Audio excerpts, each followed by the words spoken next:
When you feel happy, it's very easy to make art, actually. With pain, it's more like a need to express, more like pushing it out of yourself.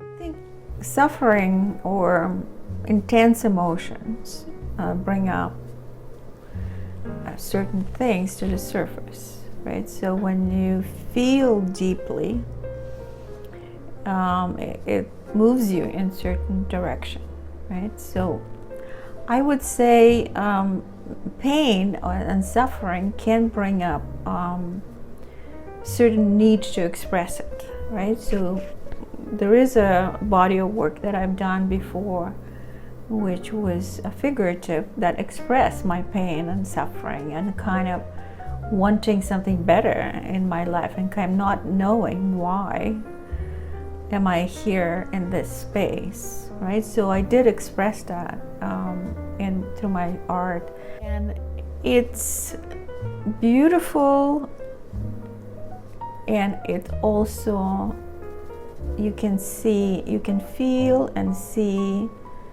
that there is a anguish or pain behind it, definitely. And there's art in the world that is expressing this pain and suffering and ugliness, right? So lack of beauty. I don't call it ugliness, but I call it lack of beauty. And artists either do lack of beauty or beauty. So there's only basically in between, or some decoration. Decoration is also there. There's another stage when you're depressed, and then people say, oh, depression also creates art. I don't think so. I don't believe that, because it's not my experience. When you're depressed, there's a sense of hopelessness. You don't create art. You just can't do it, because it won't come out. It's just oppressed, it's suppressed. So I think more emotional states as a intense suffering will be expressed as art, or intense love. Right. But in between, when you have this depressive state, which is we all plugged with, because it's actually a natural cycle, and I know that already before I didn't know. So you go up, it sort of goes up, and then you come down. And at that down, you just have to rest. You have to recharge. You have to stop pushing.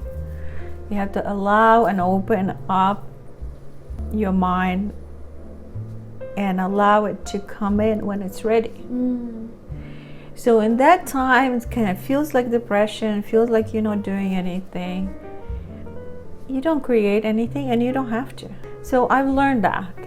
Before, it was very scary, because every time I have a show, I'm working and trying to produce and accomplish and finish by the deadline, and adrenaline and all that stuff, it just makes you, just work 24/7. But then after you have an opening and the show and it's all done, you're like sliding down, right down into this, oh my God, it feels like terrible at the beginning. And I'm thinking, well, I don't even want to go in the studio for a couple of months. I don't want to do anything, because I am wasted. I don't have anything. So yeah, this ebb and flow exists, and it's natural. And it's just, you don't resist. And I've learned that early, and I stopped pushing myself. Sometimes I wouldn't work for a few months. I was just writing, or going on the trips, or looking at other people's art, like kind of letting all that energy that was on the rise kind of dissipate and find a new subject matter. It's kind of scary. You feel, oh, something is wrong with me. Nothing is wrong. It's just natural.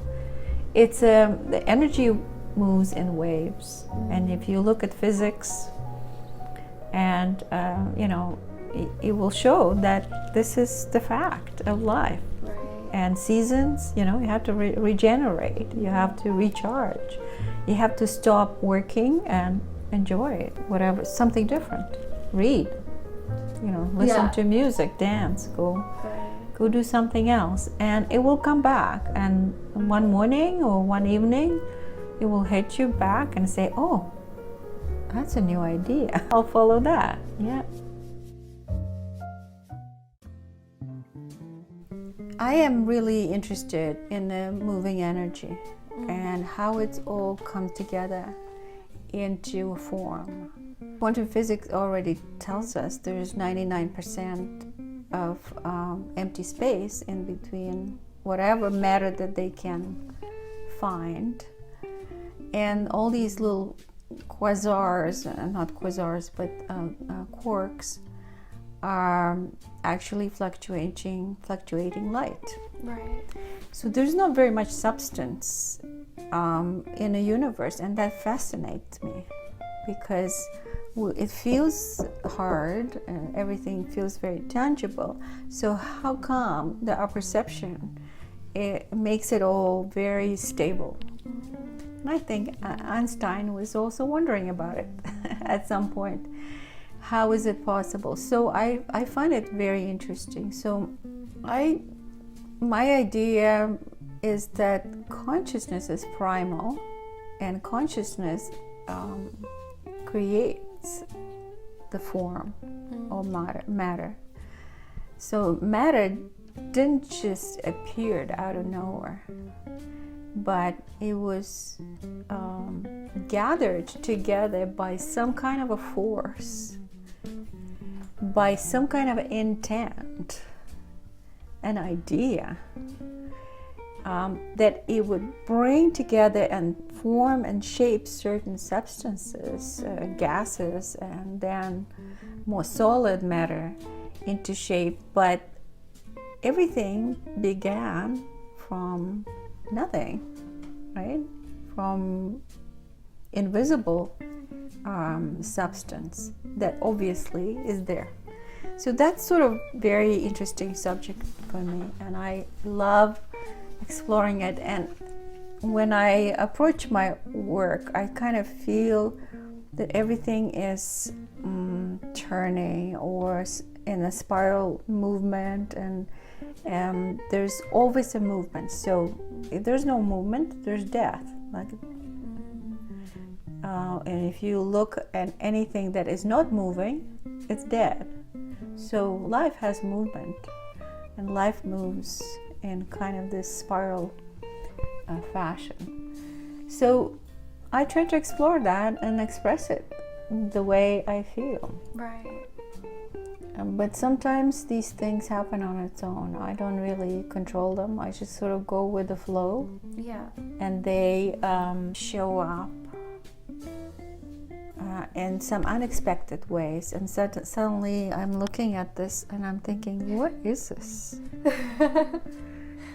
And then after a while, when I sit with this work, it starts to reveal its meaning to me after I've done it. Because when I was doing it, it was just like an impulse, and I'm not really thinking at that time. I was just kind of flowing. But it feels like frequencies. It feels like fluctuating at different frequencies. Right. Intermingling, interfering, expressing, spreading, just flowing around. It's awareness. If you, like before, maybe I wasn't really aware of it, but I was doing it since I was a child.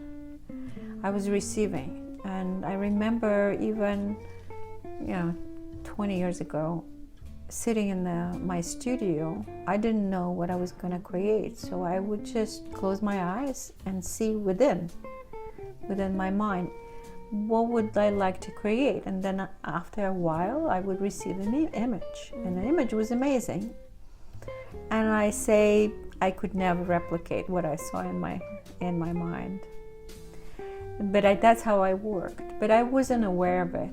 So only later, when I started delving into spiritual matters and exploration, I realized that there was something that needed my attention and awareness. So it becomes stronger when you tune in on purpose, on intention. So all I have to do is relax. Right.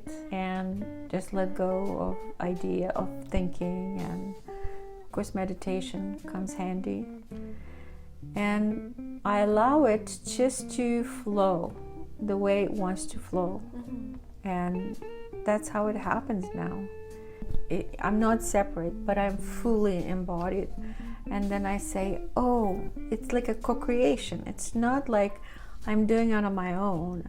There's some greater consciousness that is everywhere and within me as well, and everybody else, right? So I kind of tune into that, and it feels like it's being embodied within me. If it's not, if I feel separate, it's hard. It becomes difficult, and you stumble and you don't know. So that's not it. I kind of know that ebb and flow. I understand, okay, if it's not flowing, stop and move back into the same space. Yeah.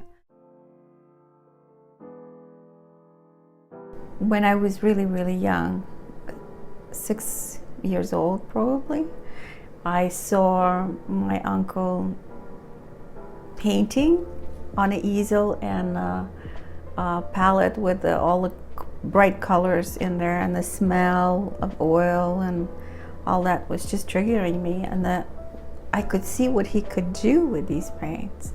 And it was like, okay, I think I'm gonna do that. When I was probably the same age, I went to this community center, and they had art classes there. So I was a tiny little girl, and they put me on a table because I was too short, and put the big piece of paper on the wall and gave me markers and stuff, and I just forgot about the whole world and painted. And people were just staring at me and looking what I was doing. That I was like painting trees and animals and all that stuff, and it was pretty good. And they would say, like, how is it possible? Because how old were you at that time? I think I was 6. So that was in Ukraine, by the way. And before I immigrated to Canada. Right. Yeah, so I never stopped. That was my thing. It was my flow. When I was growing up, the system, it was social realism. That was style. And you had to depict happy workers, right? So happy life of a communist regime. Anyway, it was like propaganda thing. Yeah, that's right. So you can see maybe in the history books, the poster was really important. Like poster art was really developed in Russia and Ukraine and all the Soviet Union. And also artists were depicting workers, and soldiers, and sort of life that we projected as an idea. So it was ideology. Right. What's your relationship with the style of art that you've been creating for yourself over the years? Well, it's been changing because it's a reflection where I am at the moment. When I started as a young teenager to practice more consciously and preparing myself for college, I was painting outside. I was doing plein air, like in a city. When you get older, you understand a little bit more. You know that there is emotion, there is some drama, there's always some story behind the art, so you start looking deeper.